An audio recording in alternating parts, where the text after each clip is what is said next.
এবারে আসি অ্যালোভেরার গুণ। অ্যালোভেরার খোসাটাকে কেটে নিয়ে তার ভেতরে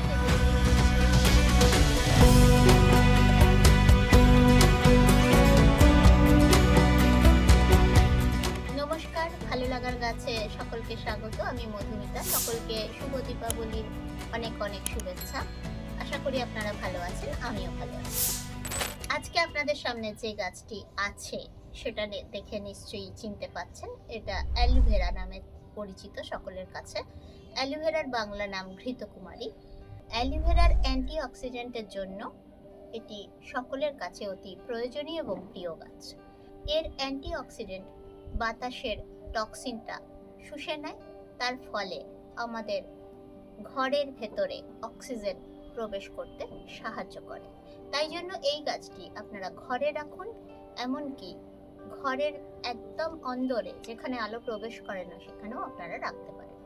যখন ঘরের একদম অন্ধকারে বেডরুমে বা অন্য কোনো জায়গায় যেখানে আলো বেশি প্রবেশ করে না সেখানে রাখবেন, তখন আপনারা সপ্তাহে একদিন করে ওকে রোদে একটু দিয়ে দেবেন।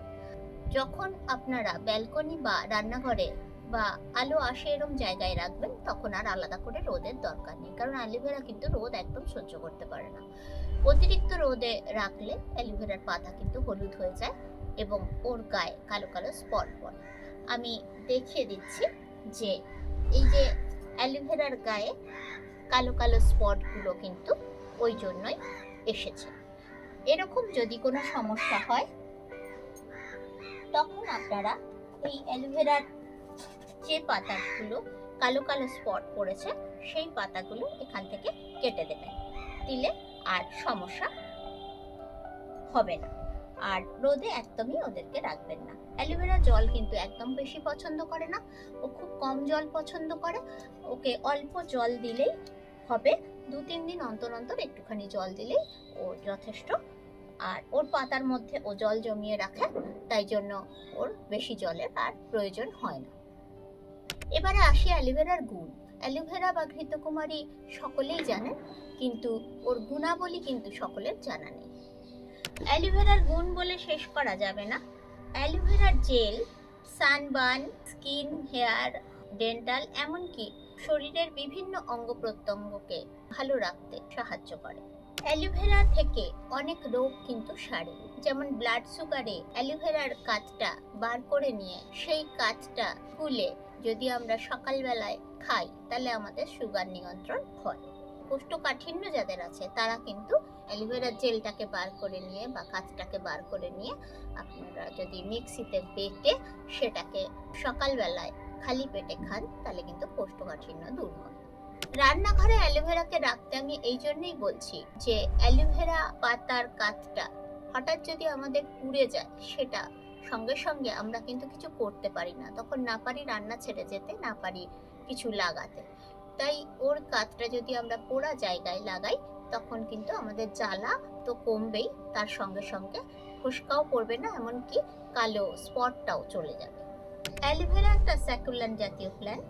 এটা একটি হার্বাল মেডিকেটেড প্ল্যান্ট, আর এর মধ্যে রয়েছে মিনারেল, এনজাইম, হরমোন, লিগমিন, salicylic acid, glucose, fructose, vitamin A, C, E, B, বি12, ক্লোরিন, অ্যালুঅ্যাটিক অ্যাসিড, ইথারেল অয়েল এবং এছাড়াও আরও অনেক রকম উপাদান দিয়ে পরিপূর্ণ এই অ্যালোভেরা গাছ।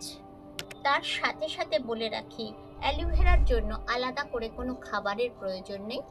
অল্প একটু সর্ষের খোল ভেজানো জলই হোক বা সবজির খোসা ভেজানো জলই হোক বা যে কোনো রকমের ফার্টিলাইজার আপনারা 2-3 মাস অন্তর একবার দিলে যথেষ্ট।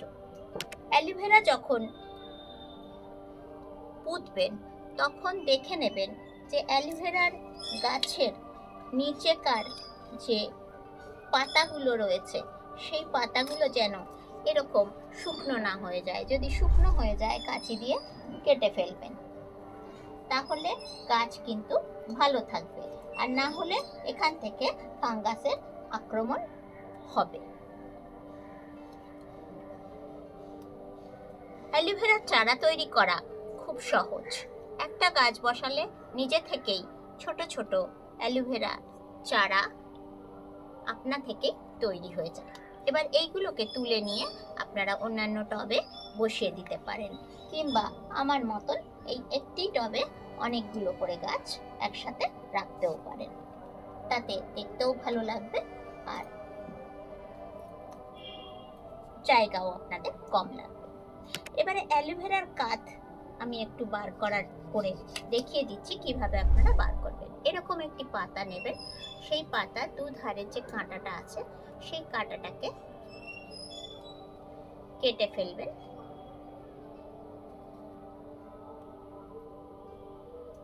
এবার অ্যালোভেরার খোসাটাকে কেটে নিয়ে তার ভেতরে যে জেলিটা আছে সেটাকে একটা বাটির মধ্যে বার করে নেবেন। এই কাজটাই আমি পান করার কথা বলছি। এছাড়াও এই কাজটা মুখে লাগালে, এই যে কাজটা বার হলো, আমি পুরোটা দেখাচ্ছি না, তাহলে আরো অনেক সময় যাবে।